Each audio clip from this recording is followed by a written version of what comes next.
구독자님, 안녕하세요. 안녕하세요. 네, 오늘은 10대도 이해하는 전쟁과 평화 이야기 1주년을 맞이해서 북토크 촬영을 하게 되었습니다. 네, 그래서 오늘 특별하게 라우넬 작가님을 모시게 되었습니다. 라 작가님, 안녕하세요. 안녕하십니까. 네, 그간 잘 지내셨습니까? 잘 지냈습니다. 어, 1년 네. 동안 제가 왠지 좀 머리카락도 많이 난 것 같기도 하고, 네네네네. 제가 좀 약을 먹고 있습니다. 어, 좀 더 풍성해지려고 하고 있거든요. 네네네. 그래서 하여튼 1년 만에 뵈니까 네. 너무 반갑습니다. 그러니까요. 얼굴 표정도 더 밝아지셨네요. 예, 감사합니다. 네. 이런 북토크를 진행하게 된 배경이나 취지가 있는데요. 네. 간단하게 설명해 주실 수 있나요? 먼저 작가님께서 하자고 네. 요청을 하셨다고 들었거든요. 제가 그때 이 책에서 쓴 내용이 네네. 총 10개의 전쟁에 대해서 썼습니다. 그렇죠. 전쟁, 아니면 갈등, 위기에 대해서 썼는데, 뭐 중국과 대만, 뭐 네. 남한과 북한은 당연히 들어가 있고, 네. 또 한국과 일본의 갈등, 네. 이런 부분들이 있고, 뭐 미국과 이라크, 네. 뭐 총 10개의 대표적인 전쟁과 갈등에 대해서 썼는데, 네. 우리가 기억나는지 모르겠지만은 이 책에 대한 소개, 북트레일러 했잖아요. 예. 그때 10개를 다 하기에는 시간이 모자르다고 해가지고. 3개 했던 것 같아요. 맞아요. 네. 3개를 했는데, 그때는 이 이스라엘과 팔레스타인 부분들은 안 했죠. 네, 맞아요. 예, 시간이 없어서. 맞아요. 그때 이제 안 했던 이유는 또 이게 당장 뭐 러시아 우크라이나 전쟁만큼 뭐 갑작스럽게 그런 전쟁이 벌어지겠느냐. 근데 진짜 이렇게 최근에 네. 그 중동에서 또 이스라엘과 팔레스타인 전쟁에 제가 6번째 챕터에 썼는데, 이게 다시 비슷하게 재현될 거라고는 사실 생각을 크게 하진 못했거든요. 그래요. 제가 책을 다시 읽어봤어요. 그런데 이제 어, 6번째 챕터에 마지막에 그렇게 있더라고요. 끝난 전쟁, 네. 끝나지 않은 죽음. 그래서 저는 그거를 보면서 혹시 이 작가님이 이거를 이렇게 될 것을 어느 정도 예상을 했나라는 생각이 번쩍 생각이 네. 떠오르더라고요. 전쟁은 이제 끝났다 하더라도 네. 이 죽음이라고 하는 것은 그 지역에서 계속 벌어지고 있으니까 너무 음, 안타까운 마음에 평화가 빨리 도래해야 된다라고 글을 쓰긴 썼지만, 네네. 이 팔레스타인과 이 지역에서 이제 이스라엘과 전쟁이 지금까지 총 4차례 전쟁이 있었거든요. 네네. 그러니까 1차 전쟁은 40년대, 네. 2차 전쟁은 50년대, 네. 3차 전쟁은 60년대. 그러면 4차 전쟁은 몇 년대였을까요? 네. 70년대에 알려주세요. 있었어요. 70년대. 그러니까 신기하게 10년 단위로 1차, 2차, 3차, 4차 전쟁이 있었던 거예요. 네네네. 근데 70년대 전쟁 이후로, 4차 전쟁 이후로 80년대, 90년대 없었으니까, 평화였어요. 예, 앞으로는 계속 어떤 분쟁이나 정말 안타까운 그런 죽음이 있긴 하겠지만, 네네. 이 전쟁 정도의 수준. 어, 그러니까 우리가 이제 지금까지 사실은 많은 분들이 모르시겠지만은, 네. 작년에도 그렇고 이 전쟁이 일어나기 전 올해도 많은 사람들이 사실 죽어가고 있거든요. 팔레스타인에서. 그래요? 그러니까 작년만 하더라도 한 2, 3천 명 죽었어요. 그래요? 예. 전혀 몰랐는데 2, 3천 명 죽었다고요? 그렇죠. 그 전에도 그렇고요. 러시아, 우크라이나 전쟁에 지금 현재 많이 우리가 이제 주목하다 보니까 네네. 이 이스라엘, 팔레스타인 전쟁에 많은 관심을 두고 있지는 않지만, 음, 안타깝게도 수많은 죽음이 계속 벌어지고 있는 것이 바로 이 팔레스타인 지역이거든요. 그러니까 전투가 계속 벌어지는 거죠? 그렇죠. 그러니까 이 전쟁의 개념이라고 하는 것은 두 가지인데요. 첫 번째는 이제 지상전. 네. 70년 이후에는 계속 어떠한 분쟁이 있긴 하지만, 음, 하마스에서 원거리로, 아니면 이스라엘에서 비행기로 공습으로, 이런 식으로 전투를 벌여가지고 많은 사상자가 생겼던 것들은 전쟁이라고 얘기하기에는 좀 작은, 물론 그 부분도 상당히 좀 심각한 것이긴 하지만요. 네네. 그러니까 지상작전이 없었다라고 하는 부분이 있었고, 네. 두 번째는 사망자의 숫자의 규모가 그래도 1차부터 4차까지 전쟁 규모보다는 적었기 때문에, 네. 그러면 전쟁은 어느 정도 이제 멈췄고, 이러한 전투와 분쟁이 지속되고 있는 상황을 빨리 좀 종식시켜야 되지 않을까라고 하는 의미로 사실 제가 6번째의 챕터에 글을 남겼던 것입니다. 근데 5차 전쟁이 이렇게 오래 벌어질 거라고 생각을 못 했고, 네. 또 참 이 날짜가 좀 그래요. 4차 전쟁이 벌어진 게 아까 말씀드렸던 것처럼 1973년입니다. 50주년 되는 해예요. 그러네요. 2020. 그리고 벌어진 그 순간이 네. 하루밖에 차이가 안 나요. 이번에 10월 7일 날이었잖아요. 그렇죠. 그러면 예. 10월 8일? 예, 예. 그러니까 하루밖에 차이가 안 나요. 그러니까 제5차 전쟁이라고 표현할 수 있는데 네네. 이 전쟁의 그 출발이 네. 그러한 4차 전쟁의 어떠한 복수? 네. 뭐 그런 의미도 담지 않았을까. 저도 이 책을 작년에 쓰면서 이 정도의 큰 전쟁이 이 땅에 벌어질 것이다. 그러니까 죽음은 계속되고 있지만 그 정도까지 제가 생각하지는 못했습니다. 예. 일어나게 됐으니까 참 안타까운 마음인데요. 네. 책을 읽어보니까 정말 정리를 너무 잘하셨더라고요. 아, 예. 제가 감사합니다. 최근에 이제 이스라엘 하마스 사건 때문에 관련된 영상들을 많이 찾아보는데 이제 그 나와 있던 내용들이 책 안에 거의 다 정리가 다 되어 있더라고요. 네. 또 굉장히 읽기 쉽게. 그러면서 이제 기억에 남는 부분들이 여러 장면이 있었는데 직접 이스라엘로 찾아가셨던 경험에 대해서도 있더라고요. 그렇죠. 왜냐면 네. 이 책에는 대부분 제가 가서 느꼈던 것들을 썼던 거고, 네네네. 다만 그 여기 책에 제가 못 갔던 것은 네. 우리 남한 정부, 대한민국 정부에서 예. 가지 말라고 했던, 음. 예를 들어서 뭐 이라크, 네. 아프가니스탄에서 그런 특별한 곳 빼고는 제가 다 가본 곳을 쓴 것입니다. 그렇죠. 그게 네. 또 이 책의 장점이죠. 네. 네. 그 가장 기억에 남는 스토리? 네. 네. 경험 같은 거를 알려주실 수 있나요? 저는 이제 이스라엘 갔을 때 제가 이집트도 갔었고 이스라엘도 갔었거든요. 이제 네네. 이집트의 관문을 통해서 국경선을 통해 가지고 이스라엘 육로로 들어갔는데 네. 그때 이제 가졌던 단상은 뭐였냐면 아 빨리 남한과 북한이 평화로워져 가지고 네. 이렇게 또 우리가 이런 3파선을 통해서 네네네. 금강산 갔듯이 어. 또 갔으면 좋겠다라는 생각을 했던 게 하나가 있고 어. 그때 그 국경 검문소에 네네네. 그 이스라엘 여군들이 많이 보였어요. 여군들. 예, 예. 아, 이스라엘에 여군이 있군요. 우리나라에도 여군이 있어요. 아, 그러네요. 예. 맞습니다. 혹시 군대 갔다 오셨습니까? 갔다 왔죠. 아, 예. 네. 참. 약간, 예. 이스라엘 여군들이 그 총을 메고 다니더라고요. 근데 군대 가보신 분들은 아시겠지만은 우리가 그 훈련 받을 때도 그렇고 뭐 이렇게 사격 연습할 때도 네네. 총을 다룰 때 좀 조심히 다루잖아요. 그럼요. 예. 근데 좀 그렇게 총을 조심히 안 다루더라고요. 아, 그래요? 이렇게 예. 막 전방으로 향하고 이러나요? 그러니까 막 이렇게 들고 이렇게 뭐 세워놨다가 또 메고 뭐 또 이런 과정이 우리는 사실 총구가 누군가에게 향하면은 그쵸. 난리가 나잖아요. 네네, 하늘로 예. 향하게 근데 하는데. 그래서 저는 이스라엘 뭐 국경이 그러니까 뭐 네. 그럴 수 있겠구나 생각을 했는데 이스라엘 그 예루살렘 안에 네. 도심에 들어가 가지고 제가 또 커피를 좋아합니다. 그래서 카페에 갔는데 네. 똑같은 모습이 있는 거예요. 여군이. 예, 그러니까 저는 국경이어서 그냥 그렇구나라고 생각을 했는데 네. 도심 안에 카페에서도 여군들이 총을 메고 와가지고 그냥 한쪽에 세워놓고 커피 마시고 예. 그러니까 네. 완전히 우리 그냥 대한민국의 모습인데 총을 그렇게 놓은 것은 너무나도 좀 상반된 입장이었잖아요. 그래서 아니, 야 그 총 안에 실탄도 있는 거 아닌가요? 있을 거죠. 있는데 이제 네. 거기서 커피를 마시고 네. 한다고요?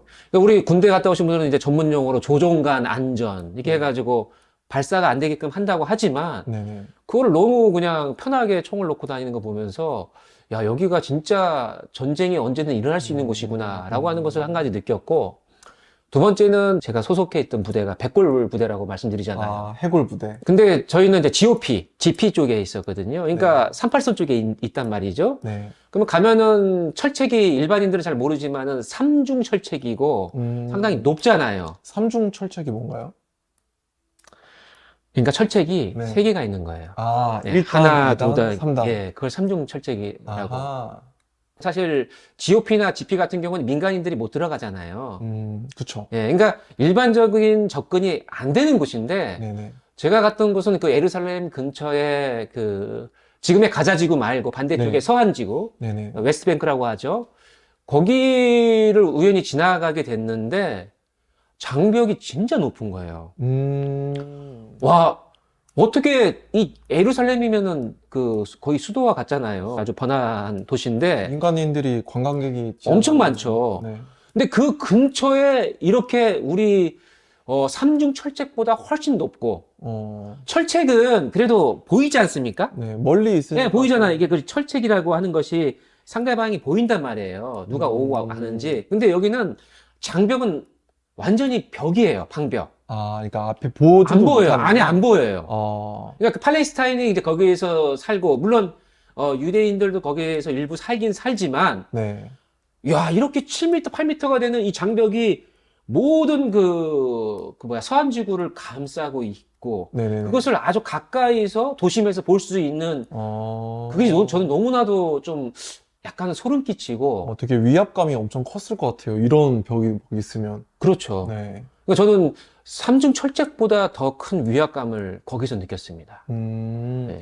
관광 갈 때는 저도 가끔 철책을 볼 수 있더라고요. 민통선 지역, 네, 우리나라. 민통선 지역에. 예. 그거는 멀리 있잖아요. 이건 코앞에 있으니까 그렇죠. 더 그랬겠네요. 예, 그래서, 야, 너무 생소한 부분들, 이스라엘을 네. 방문하면서 그 두 네. 가지가 아직도 저는 잘 기억이 많이 납니다. 예. 그렇군요. 아, 그러면 지금 전쟁을 이제 거의 하고 있는데, 네. 약간 제가 이제 검색을 해보니까 도대체 이제 책임이 어디에 있느냐를 따지는 사람들도 많이 있더라고요.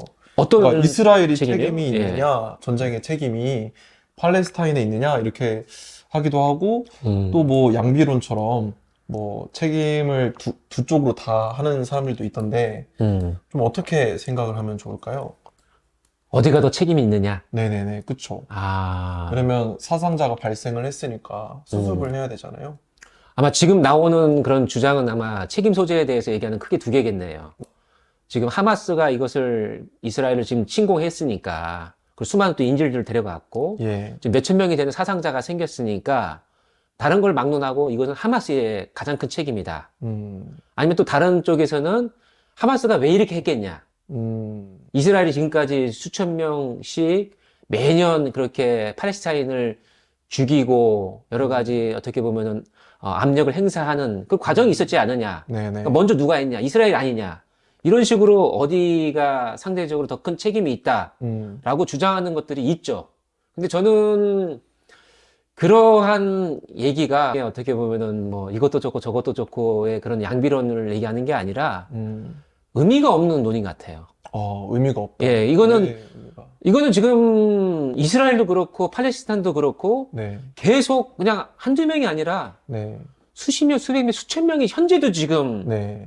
그리고 몇 달 전에도 계속 죽어가고 있는 입장이잖아요. 예, 예. 그러니까 지금은 누가 더 어떤 문제가 적으냐, 누가 더 문제가 더 크냐, 이런 얘기는 별 가치가 없다고 생각을 하고, 둘 다 문제가 있는. 예, 그러니까 뭐, 꼭 양비론의 개념이라기보다는 거기에 우리가 초점을 둘 것이 아니라, 이것을 어떻게 빨리 해결할 것이냐. 왜냐면, 어디가 문제다라고 하는 부분들로 우리가 계속 편가르기 식으로 하는데, 네. 그게 아니라, 지금 다 양측에서 계속 사상자가 생기고 있고, 특히 안타까운 것은 뭐냐면 어린이나 정말 민간인들이 너무 많이 죽어가고 있다라고 하는 거죠. 그러니까요. 예. 영상을 보니까 예. 그 어린 아이가 이제 목이 날아간 예. 그런 것도 이제 끔찍하더라고요. 그러니까 너무 처참한 상황에서 이게 뭐 여기가 그나마 덜하다, 여기가 그나마 덜하다라고 하는 논의는 오히려 저는 그게 더 비인간적이고 이걸 네. 해결하기가 어려운 미궁에 네. 끌고 들어가는 것이라고 생각을 하거든요. 그러면 네. 이거를 해결하기 위해서는 그래도 어느 정도 전쟁의 원인을 파악을 해야 될 것 같은데. 이스라엘과 팔레스타인이 네, 왜 싸우게 아, 됐고, 그런 예. 것들을 알아야 해결할 수 있지 않을까라는 생각이 들거든요. 그렇죠. 네, 그 모든 전쟁은 원인이 있죠. 네, 예, 우리 지금 남한과 북한도 네, 왜 한국 전쟁, 6.25 전쟁이 있었는가라고 얘기했을 때 1차적으로 봤을 때는 광복하는 과정 속에서 이북 지역에는 소련, 이남 지역에는 미군이 들어왔다. 뭐 이제 여러 가지 그 어떤 그 일본 제국주의 시대에 있어서의 그 식민지 시대의 어떤 청산되는 과정 속에서의 그런 외세의 개입, 그리고 우리 안에서의 또 공산주의냐, 또 민주주의냐, 뭐 이런 부분들에 있어서의 이념적인 그런 투쟁, 내분, 이런 부분들로 인해 가지고 전쟁이 일어났다라고 하는 부분처럼 이스라엘과 팔레스타인도 물론 이 정도의 그러한 갈등과 그런 전쟁의 그런 계기가 있긴 있었죠. 예, 그거는 책을 네. 보시면 네, 보면 예. 좀 자세히 설명되어 있더라고요. 이걸 아주 그냥 간단하게 아주 말씀드리자면 간단하게 어떻게 말씀드린다고 한다면은 우리나라도 아까 말씀드렸던 것처럼 광복이라고 하는 게 2차 세계대전과 연결이 되잖아요. 예. 예. 그런 것처럼 이 팔레스타인과 이스라엘 문제는 결국 1차 세계대전에서의 문제가 발생합니다. 네. 1차 세계대전은 독일과 오스트리아, 그리고 오스만 제국이 한 팀이 돼가지고 또 다른 또 어떤 영국과 프랑스, 나중에는 이제 미국, 네. 이렇게 해가지고 전쟁이 벌어지게 되었는데, 이 오스만 투르크 이 제국이 사실 많은 아주 넓은 지역의 식민지로 지배를 했었거든요. 네네. 그 안에 지배를 받고 있었던 민족 중에 하나가 아랍 민족이에요. 예, 팔레스타인. 오스만 제국으로 지배받던 그렇죠, 아랍 그렇죠. 민족. 예. 그 아랍 민족이 팔레스타인이 있겠네요. 팔레스타인도 있고 뭐 이란, 이라크 다 그쪽 지역이 네네. 북아프리카 지역도 다 오스만 투르크의 그 지배를 받았던 지역이거든요. 네. 근데 오스만 투르크가 이제 졌잖아요. 네네. 그러니까 그 땅을 영국과 프랑스가 네. 식민지로 나눠 갖게 된 거예요. 아. 근데 그 과정에서 1차 세계대전이 한창 벌어지고 있을 때, 네. 어떻게 하면 이 1차 세계대전을 이길 수 있을까? 그러니까 결국은 뭐냐면 팔레스타인에게 도움을 요청합니다. 팔레스타인인에게. 아랍 민족에게 네네. 너희들 지금 어렵게 오스만 투르크의 지배를 받고 있는데 네네. 여기서 너희들이 무장 봉기를 하면은 네. 나중에 너희들한테 나라를 만들어주겠다. 아. 이 얘기를 해줘요. 누가 영국에서. 영국이 예. 그렇게 하니까 이 아랍 민족들이 와 우리가 드디어 나라가 생긴다 해가지고 네네. 진짜로 이제 무장 봉기에 일어서게 되는 거죠. 네네. 그래서 1차 세계대전에 있어서의 영국이 더 도움이 받을 수 있게끔 도와준 거예요. 근데 문제 그래도 없잖아요. 그렇죠. 문제가 없는데 네네네. 그래도 전쟁이 끝나지 않는 거예요.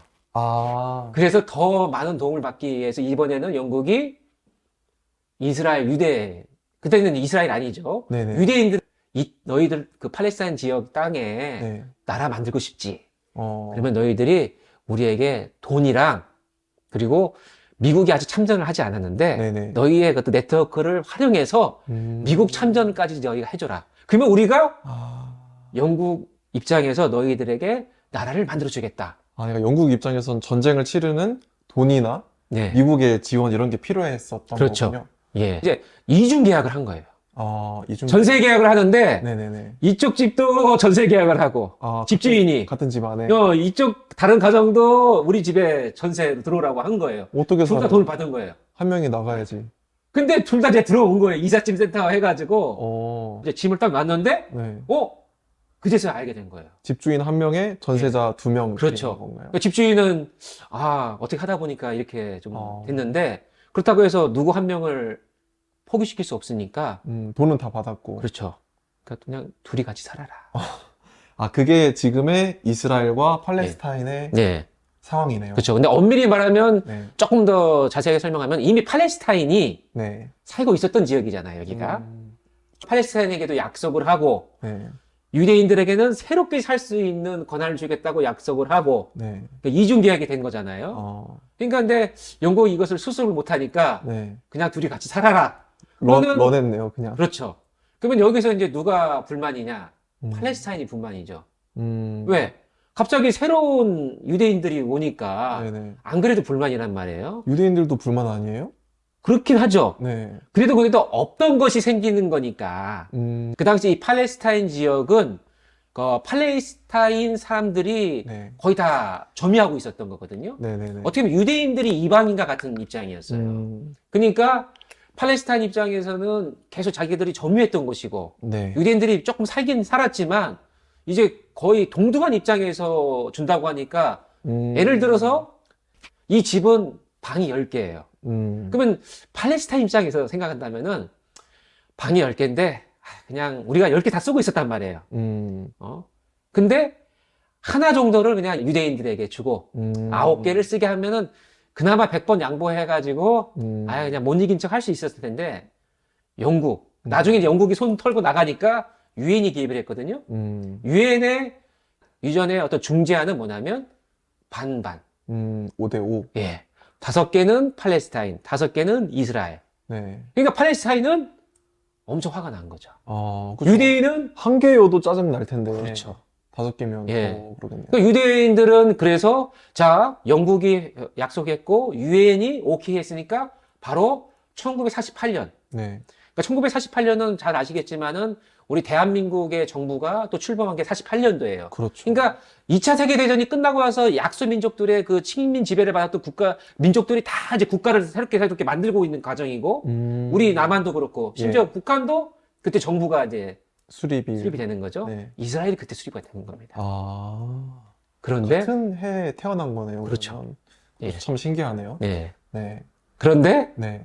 그걸 보고 이제 팔레스타인과 우호적인 이제 아랍인들, 네네. 아랍 국가들이 이 이스라엘이라고 하는 나라가 생긴 것에 대해서 큰 불만을 갖고 감행한 게 1940년대에 첫 번째 있었던 1차 중동 전쟁이라는 거죠. 아. 그것이 아까 우리 MC께서 말씀하셨던 그 이유, 팔레스타인과 이스라엘이 지금 현재 그 분쟁이 시작하게 된 그 이유가 거기서 나옵니다. 아, 그때는 아랍권이 이제 이스라엘을 네. 침투를 했었고. 공격을 했죠. 그리고 이거는 뭐 나중에 또 책 보시면 아시겠지만 간단히 말씀드리면 1차 전쟁은 누가 보더라도 네. 아랍이 이길 거라고 다 누구나 다 확신했어요. 음. 왜냐면 인구 규모에서도 그때는 이스라엘이 1000만이 안 됐고 아랍 국가들은 팔레스타인도 다 포함해서 1억이 넘었고 그리고 지금도 그 레바논에 있는 그 헤즈볼라 같은 군대는 엄청 강해요. 네네. 하마스보다는 훨씬 더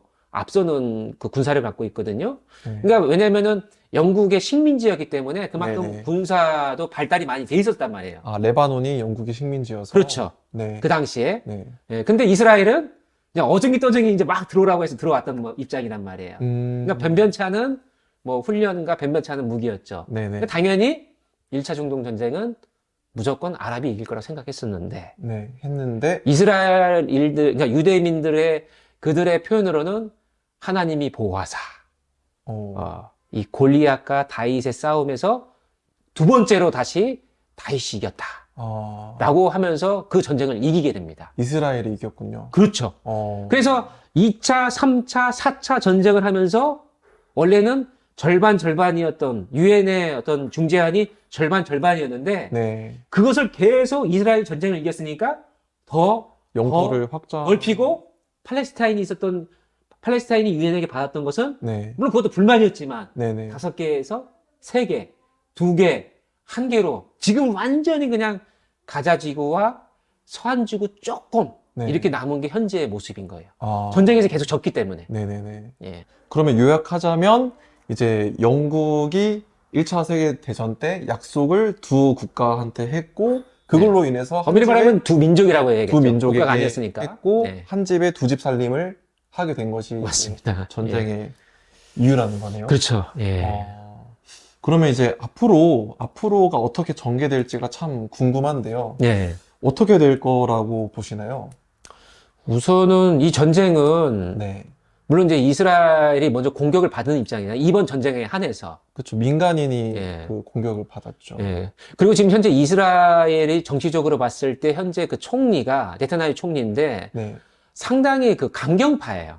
아, 그러니까 모든 단체에는 강경파가 있고 온건파가 있어요. 그렇죠. 그러니까 우리나라도 어떤 정당이 여러 개가 있지 않습니까? 네, 북한에 좀 더 예. 강경한 입장이. 그러니까 생각이 다 달라요. 같은 민족이라 하더라도 네. 생각이 다르듯이 지금 이스라엘 같은 경우에도 과거에 뭐 예를 들어서 1993년 오슬로 평화협정을 맺을 때만 하더라도 네. 온건파였어요. 아. 그 총리가.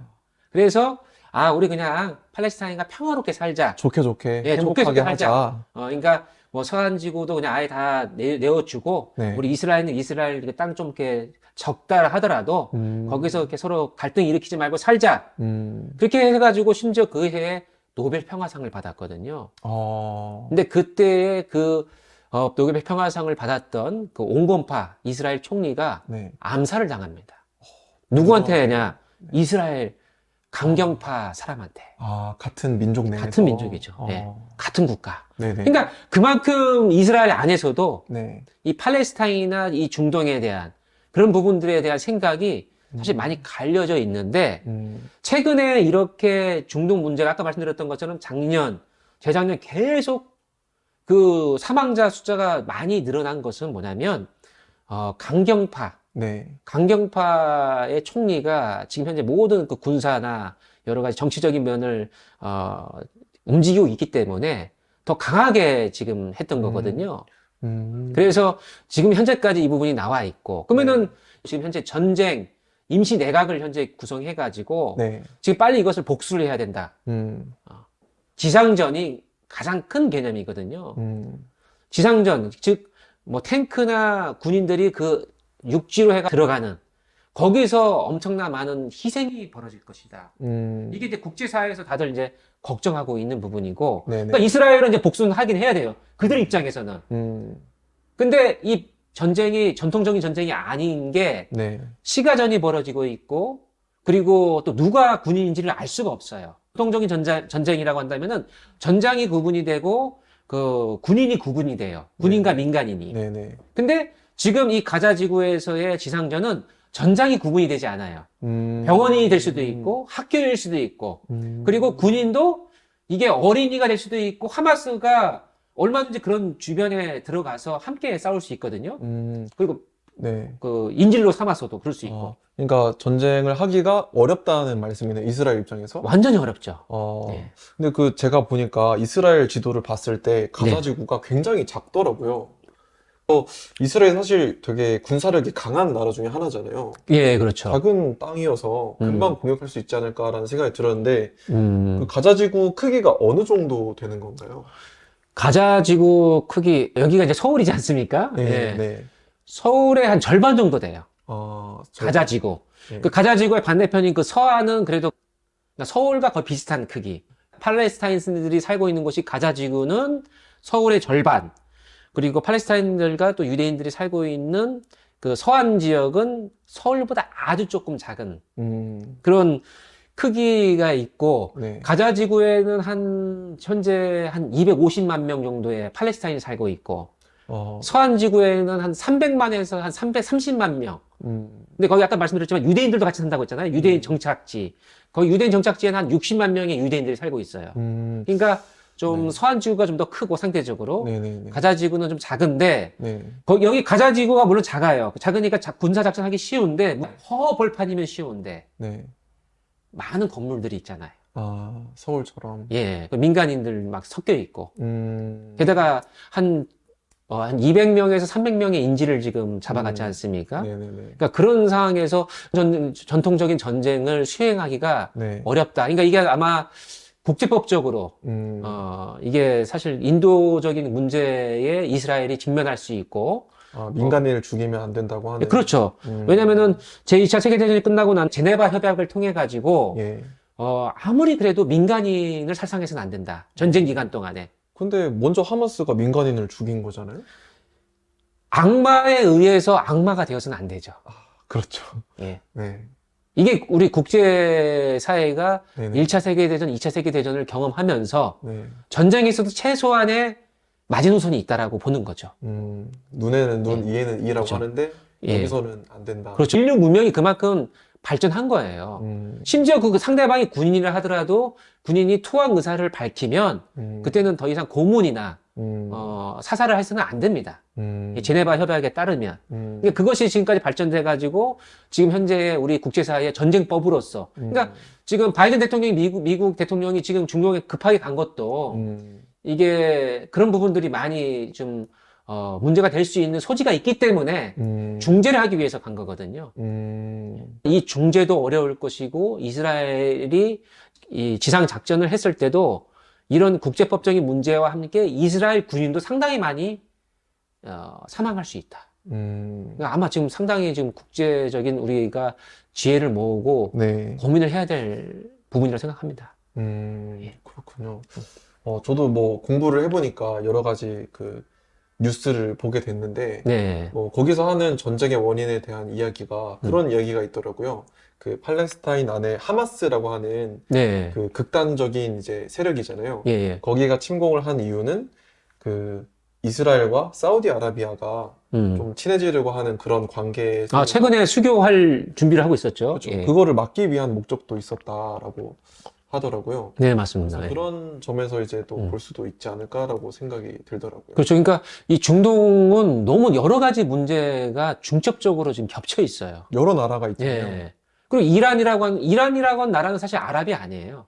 아, 그래요? 예, 아랍이 아니에요. 어. 이란 또 다른 민족입니다. 네네. 예, 그러니까 거리가 좀 떨어져 있더라고요. 그렇죠. 네. 그리고 뭐 또 종교로 보더라도 이란은 또 시아파고 네. 대부분의 그 이슬람은 또 순위파거든요. 네네. 그러니까 같은 아랍이라 하더라도 같은 나라라 하더라도 아까 말했던 것처럼 강경파와 온건파가 있고 네네. 또 이집트, 레바논, 뭐 시리아 다 이스라엘 둘러싸고 있어서 다 뭔가 이스라엘을 공격하려고 하는 것 같지만 각자의 이해관계가 다르기 때문에 이게 너무 복잡하게 돼 있어요.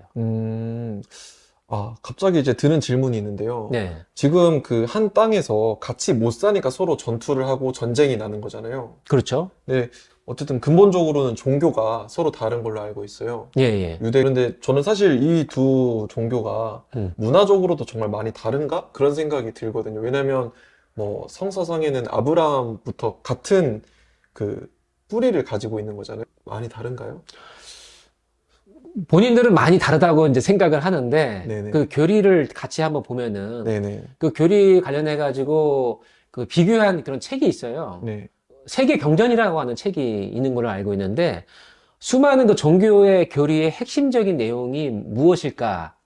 그 공통점이 무엇이고 차이점이 무엇일까를 분석한 종교와 관련된 책이 있는데 제가 그거 보니까 70에서 80%는 웬만한 종교들이 다 같아요. 이웃을 네. 위해서 봉사하라. 네. 이거는 이슬람도 마찬가지입니다.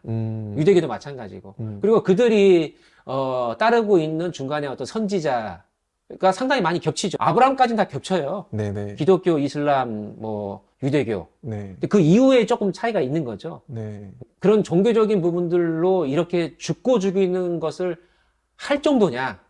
공통점이 훨씬 많음에도 불구하고. 그러니까 그런 부분들에 있어서는 사실 종교 지도자들도 함께 모여가지고 이것에 대한 해결 방안을 정치 지도자들만 하는 게 아니라 종교 지도자들 함께 모여야 된다고 생각을 합니다.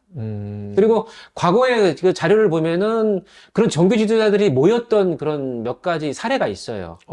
그래요? 예, 저도 우연히 또 네. 겹하게 됐는데 네. 제 아내가 네네네. 저보다 먼저 이스라엘을 갔었더라고요. 아, 그래요? 근데 그 작가님은 언제 가셨는데요? 저는 2011년에 갔었는데 네네네. 제 아내는 2003년에 갔어요. 8년이나. 저보다 상당히 이르게, 기분 나빠하실 일이 아니에요? 저보다 많이 어리거든요. 그래요? 예. 예. 그래서, 네. 근데 제 아내가 갔던 게 뭐냐면은, 네. 그 종교 지도자들 간의 그 화합과 네. 평화를 위해서 네. 유대교, 기독교, 그리고 이슬람, 그 주요 지도자들, 종교 지도자들이 한 2만 명, 3만 명의 그 신도들이 함께 모여가지고, 네네. 이 예루살렘이 얼마나 그게 참, 이 갈등과 전쟁이 가장 격화되는 곳이거든요. 서로의 그런, 어떻게 보면은, 신성한 유적지로 생각하기 때문에 성지의 성지다. 네네네. 거기서 네. 세계의 종파 사람들이 모여가지고 평화를 얘기했던. 어, 그러니까 그런 부분들을 우리가 빨리 회복해야 되지 않겠는가. 네네. 그러니까 이거는 정치 지도자들만의 부분이 아니라 종교 지도자들도 어서 빨리 이쪽에 같이 함께 힘을 모아야 된다고 생각합니다. 그 당시에는 이제 종교 지도자들이 같이 모여서 그렇죠. 평화를 이야기했던 거네요. 예. 그게 언제라고요? 2003년 12월이었습니다. 아내분께서 그날 가셨던 거네요. 해가지고 네네네. 상당히 정말 의미가 컸던. 어, 그러니까 최근에 이 전쟁 사건이 벌어지고 나서 저도 이제 이스라엘 경험이 있고 제 아내 이스라엘 경험이 있으니까 그 얘기를 하다가 보니까 그런 각자의 경험에 대해서 얘기하면서도 그걸 알게 됐어요. 그러니까 그런 이스라엘을 갔다 오신 입장에서는 지금 사건이 더 가슴 아프게 느껴질 것 같아요. 그렇죠. 예. 저는 아무래도 한 번도 가본 적이 없어가지고, 아, 네, 아쉽지만, 예. 지금 아마 이스라엘. 거기에 관심 없다는 말씀은 아니고요. 네. 굉장히 많은 관심을 갖고 있는데, 아무래도 또 중동이라는 지역이 거리상으로는 대한민국과 거리가 꽤 있잖아요. 그렇죠. 그러다 보니까, 남일로 생각하면 안 되지만, 남일로 생각하게 되는 그런 부분도 없지 않아 있는 것 같아요. 예. 듣게 되는 게 가자지구라는 이름이거든요. 가자지구, 서한지구도 있지만 주로는 가자지구에 대해서 많이 이야기를 하는 것 같아요. 지금 왜냐면 가자지구에서 지금 전쟁이 벌어지고 있으니까. 네네네. 예. 그래서 거기에 대한 더 관심이 가게 되는 것 같은데, 네. 그 서한지구는 가보셨다고 했잖아요. 서한지구 안에는 못 들어가고 네네. 옆에 이제 장벽을. 그때 갔다는 보셨던 장벽이. 그렇죠, 그렇죠. 가자지구는 가보셨나요? 못 가봤습니다. 서한지구는 네. 예루살렘이랑 아주 가까워요, 그래도. 근데 가자지구는 거의 그 이집트, 네. 이집트 국경, 그리고 거기 이제 바다, 이스라엘. 지중해 그 바다, 거기 아주 끝에 있기 때문에 가자 지구는 사실, 그리고 거기 근처에 아마 저 같은 외국인들은 아마 못 가게 돼 있어요. 또 위험하니까. 그래서 그렇게 가는 걸 아마 중간에 그 막는 경우가 꽤 있어요. 어떤 곳인가요, 가자지구? 가자 지구는 저도 이제 이스라엘 서한지구 갔을 때 네. 그때 정말 물어봤어요. 서한지구보다 더 심각한 게 가자 지구다라는 얘기를 해주니까 네네네. 아니 여기 봐도 진짜 심각한데 그러면 여기보다 더 심각한 게 있냐 물어보니까 그 팔레스타인 사람들 말하는 거는 서한지구는 그나마 상대적으로 천국이다. 천국이다. 예, 상대적으로. 상대적으로. 예. 예를 들어서 서한지구에 있는 팔레스타인이 이스라엘 지역에 일을 하러 갈 거 아니에요? 그럼 일을 하러 갈 때 중간에 검문소를 지나쳐야 되거든요.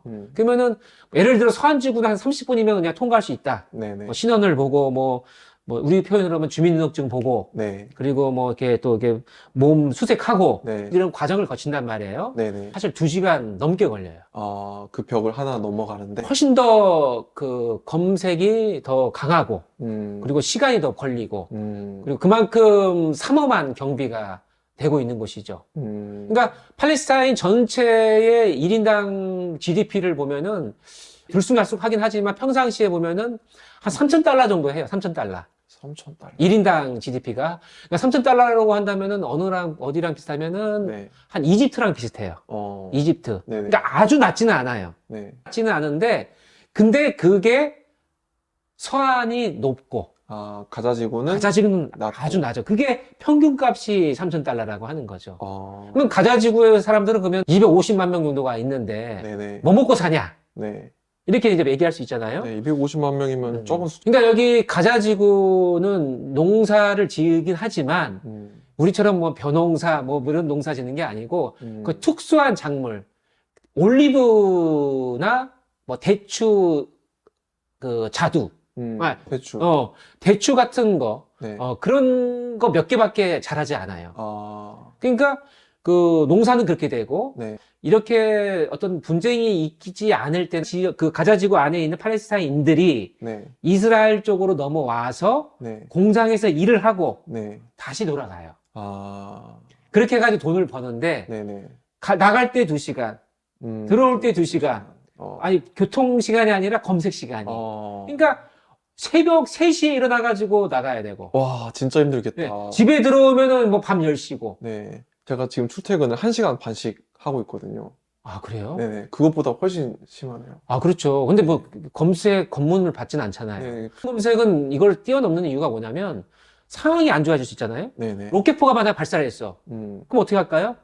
못 나가게 하는 거예요. 그날은 못 나가. 네. 그리고 약간의 의심되는 부분이 있어. 뭐가 발견이 됐어. 그러면 검문 검색이 3시간, 4시간 언제 끝날지 모르는 거예요. 그러면은 회사에 출근할 때 만약에 9시에 출근해야 되잖아요. 네네. 근데 만약에 회사에 대표님 계시면 어느 날은 10시에 출근했다가 어느 날은 오후 1시에 출근했어요. 근데 핑계는 될 수 있죠. 검문 검색 때문에 그랬어요. 대표님이 이해해 주시겠어요?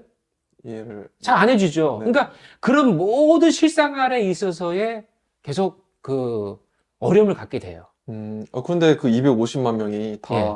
이스라엘로 일을 나가는 그건 아니죠. 거잖아요. 그런 거 아니죠. 네. 뭐 어린이도 있고 여성도 있고. 네. 근데 주로 그 가자지구 안에 네. 산업시설이 거의 없습니다. 아.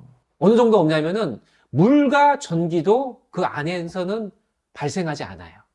발전소도. 예. 그러니까 다 어디서 오냐? 이스라엘 통해서 오는 거예요. 이스라엘이 그러면 끊어버리면 거기는 어떻게? 지금 현재 끊어 있는 상황이죠. 지금 현재. 그러니까 지금 물이 지금 식수가 어제인가요? 한 하루 이틀밖에 안 남았다고 하고. 네.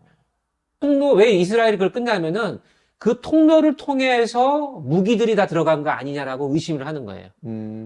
너희들이 잘못했으니까 우리가 제재를 하겠다 해서 끊어버리는 거거든요. 아니, 이집트하고도 맞닿아 있지 않나요? 이집트가 잘 사는 나라냐, 못 사는 나라냐. 이집트 못 사는 나라거든요. 네. 물론 인도적인 입장에서 국제사회에서 제공하는 그런 물품들이 그걸 통해서 들어갈 수 있지만은 이스라엘이 그렇게 무슨 뭐 이렇게 여유가 있어가지고 팔레스타인을 지원해 줄 수 있는 상황은 아니다. 예, 그렇죠. 그래서 가자 지구 안에는 어떠한 뭐 공장이나 뭐 월급을 받고 살 수 있는 그런 산업시설도 없고, 어떤 식량을 생산할 수 있는 그런 부분들도 마땅치 않고, 올리브만 먹고 살 수 없잖아요. 상당히 그런 입장인데도 불구하고 들어가고 나오기가 또 검문 검색이 아주 삼엄하고, 네네. 이번에 전쟁이 일어났기 때문에 그런 게 아니라 이 이스라엘 팔레스타인의 1차 전쟁, 2, 3, 4차 전쟁을 통해서 이렇게 수십 년 동안 온 거예요. 그러니까 이거를 다른 많은 사람들은 감옥이다, 여기는. 그러니까 좀 열려있는 감옥. 250만 명은 그런 어떤 감옥에 들어가 있는 죄수와 같은 그러한 삶을 살고 있다라고 표현을 하는 거죠. 참 먼 곳에 있는 이야기지만 이렇게 듣다 보면 참 마음이 힘들어지네요. 저는 이스라엘에 가본 적이 없어가지고 네. 사실 거기에 대한 그렇게 큰 공감을 잘 하지는 못하지만 그래도 안타까운 마음은 있거든요. 전쟁 네. 상황을 뉴스를 통해 접하면서 아무래도 먼 곳의 이야기다 보니까 남일처럼 생각하게 되는 경향도 없지 않아 있는 것 같은데 네. 지금 일어나고 있는 그 중동 지역에서의 전쟁이 한반도에는 또 어떠한 영향을 끼치게 될까요? 엄청 큰 영향을 끼치죠. 그러니까 뭐 많은 학자들은 전 세계의 평화가 두 가지 지역에서 좌우된다라고 얘기하거든요. 네. 하나가 한반도고 하나가 중동이라고 얘기를 하죠. 그 중에 한반도- 하나가 저희네요. 그렇죠. 한반도인 이유는 뭐냐면 우리 남북한이 뭐 잘나서도 있긴 하겠지만 네. 한반도를 둘러싸여 있는 나라가 미국, 중국, 일본, 러시아가 다 강국이네요. 워낙 강대국이다 보니까 네. 그리고 이 강대국들이 다 이해관계가 있어요. 음, 그러니까 여기서의 분쟁은 군사력과 경제력의 전 세계 50% 이상을 차지하고 있는 4개 나라가 심지어 한국도 강한 나라잖아요. 우리나라도 강하죠. 네네. 네, 그러니까 그런 입장에서의 세계 평화를 저해할 수 있는 아주 중요한 지역이 한반도. 그리고 좀 가까이에 또 중국과 대만이 있잖아요. 그죠? 네네. 그러니까 그런 부분들이 엄청나게 중요한 곳이에요. 중국과 대만도 또 싸울 수도 있는 그렇죠, 그렇죠. 그런 지역이잖아요. 예. 그리고 이제 두 번째가 바로 중동이죠. 그러니까 중동은 두 가지 이유라 저는 생각을 하는데 첫 번째, 너무 난해한 문제예요. 평화를 정착시키기가 각자 뭐 여러 생각이 너무 다르기 때문에 이 문제를 해결하기가 너무 어렵다. 두 번째는 아직까지는 그 많은 에너지 자원이 중동에 있다. 우리가 언젠가는 물론 이제 전기차가 석유가, 되고 네. 언젠가는 또 뭐 재생 에너지로 간다고 하지만 네네네. 아직까지는 우리가 그러한 가스나 석유나 이런 부분들에 많이 의존하고 있잖아요. 그렇죠. 거기서 거의 다 나온다고 예. 들었어요. 우리 자동차 그리고 우리 산업 시설에 있는 그런 기계를 다 석유로 예, 기름으로 돌리게 되는데 주유비가 올라가게 되겠네요. 주유비 요즘 많이 올랐잖아요. 많이 러시아 올랐죠. 우크라이나 전쟁으로 인해 가지고 올랐는데 네. 좀 내려갈 만할 때 또 올라가지 않습니까? 네. 그러니까 그런 일차적인 실생활에 그런 영향을 주고 아마 세계적인 경제가 더 어려워질 것이다. 예, 그러면 일단- 그것이 이제 우리에게 바로 피부에 느껴질 수가 있는 거죠. 차 주유부터 좀 빨리 해야겠네요. 좀 넓게 생각을 너무 자기만의 생각이 경제적인 관점에서 예. 생각해 봤을 때 예. 지금도 1,800원 휘발유 비싸더라고요. 그렇죠. 네. 예, 그렇죠. 그러니까 그런 부분들이 있다라고 하는 게 첫 번째고, 두 번째 또 우리에게 좀 멀게 느껴질 수 있지만은 저는 좀 더 중요할 수 있는 게, 네. 미국이 지금 이 바이든 대통령이 갔잖아요. 네. 이 부분들을 중재하기 위해서. 중동 지역으로 갔나요? 그렇죠. 지금 현재 이스라엘 네. 총리와 만나고 이 부분들을 협의하고 있고, 미국의 많은 전략 자산, 항공모함이나 이런 것들이 지금 많이 이쪽 지역으로 지금 급파되고 있지 않습니까? 근데 이 상황에서 만약에 우리 동북아시아, 남북한, 중국, 대만, 이런 동북아시아에 또 갈등이 생기게 될 경우에는 어떻게 될 것인가? 그러니까 이 부분도 우리가 영향을 받을 수 있는 부분입니다. 그러니까 그쪽에서 전쟁이 나고 있는 틈을 타서 예. 이 한반도 지역에도 무언가 일어날 수 있다. 그렇죠. 물론 우리가 그래도 다행인 거는 이제 주한 미군이 있으니까 네. 전략적 억지력은 있긴 하지만 네. 네. 지금 예를 들어서 미국은 2012년도 오바마 대통령 이후로는 네. 그 두 개의 전쟁이라고 하는 그 전략을 포기했어요. 그 90년대 탈냉전 시대, 90년대 들어와 가지고 전 세계에 전쟁이 크게 두 군데가 난다 하더라도 미국의 군사력이 막강하기 때문에 두 개의 전쟁도 수행할 수 있을 정도의 군사를 운영했었단 말이에요. 미국이. 세계의 경찰로서 역할을 그렇죠. 하는 거네요. 두 개의 전쟁도 우리가 수행할 수 있다. 다 네. 이길 수 있다. 근데 이제 아프가니스탄 전쟁인가 이라크 전쟁을 경험하면서 네네. 야, 이게 돈이 너무 많이 든다. 음, 미국이 도대체 우리를 위해서 살아야지. 왜 자꾸 경찰 행사를 해가지고 우리 경제력을 탕진하느냐, 낭비하냐, 이런, 미국 국민들의 여론이 비등해졌거든요. 아메리카 퍼스트. 예, 그렇죠. 네. 아메리카 퍼스트라고 해요. 아메리카 예. 퍼스트. 그러니까 그런 상황에서 네.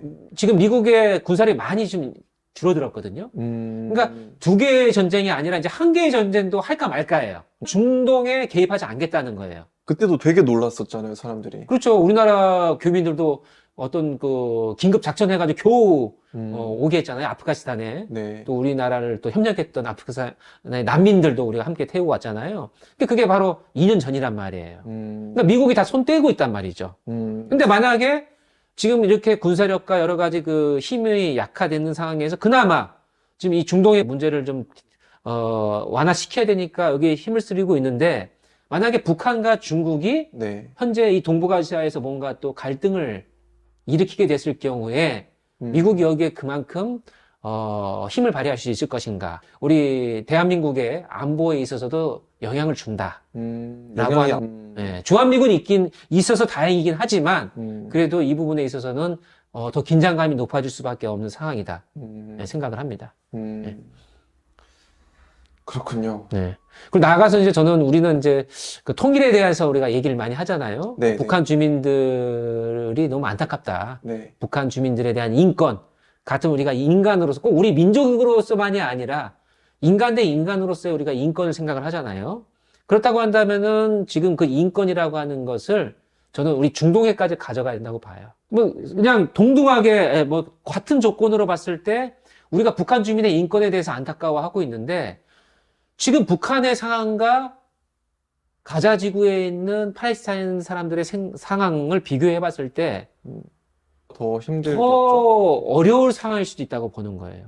그럼 우리가 북한 주민들의 인권을 걱정하는 우리의 마음이 어떻게 더 어려울 수 있는 그 팔레스타인 사람들에 대한 마음도 우리가 가져야 된다.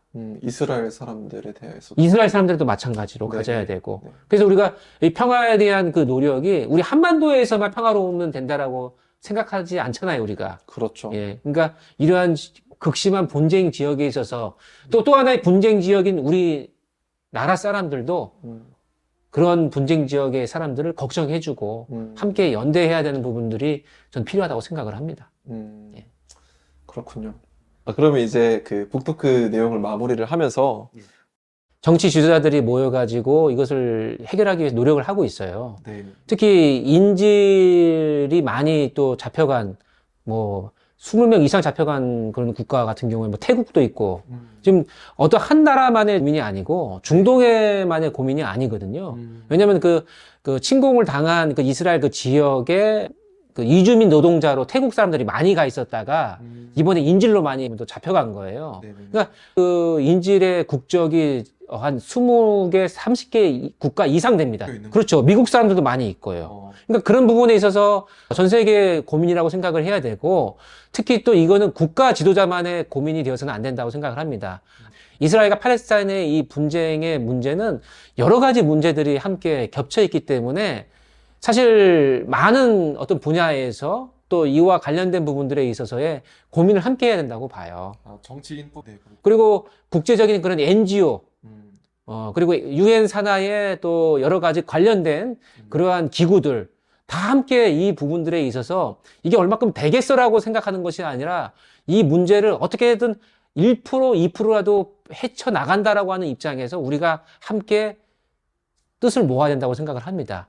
그러다 보면은 그 모였을 때 우리가 그래도 생각하지 못했던 새로운 방법이 나올 수 있고 그것이 국가와 어떤 뭐 NGO 또 다양한 또 다국적 기업이나 다국적 그 NGO들이 함께 모여가지고 그런 뜻을 만든다고 한다면은 분명히 저는 길이 보일 거라고 봅니다. 다국적 NGO라고 하면 민간 단체에 그렇죠. 예. 그런 영향도 필요하다는 거네요. 예, 맞습니다. 예루살렘에 모여가지고 그냥 또 통곡의 벽에 유대교인들만이 통곡을 하는 것이 아니라 이 전쟁으로 인해 가지고 수만의 또 수천의 사람들이 지금 죽어가고 있잖아요. 네. 그 마음이 함께 모일 수 있는 그런 통곡이 있다고 한다면은 네. 네. 어쩌면 우리가 생각하는 것보다 더 빠른 평화가 네. 예, 올 수 있지 않을까 생각합니다. 현재는 수많은 사람들의 아픔이 지금 이 이스라엘 지역에 또 팔레스틴뿐만 아니라 여러 국가의 사람들이 함께 있기 때문에 네. 우리가 이 부분들을 함께 고민해봐야 된다고 봅니다. 예. 예, 이스라엘을 갈 수는 없지만은 네. 네. 그런 관련된 NGO 활동 같은 부분들이 있으면은 저도 좀 멀리서나마 뭐 후원을 좀 더 한다던가 네. 또 힘을 모으는 그런 또 기도를 한다던가 네. 예, 그런 부분들을 제가 할 수 있는 범위에서 하고 또 관심을 잃지 않는 거 네. 계속 관심을 갖고 보는 것도 아주 중요하다고 봅니다. 네. 감사합니다. 네.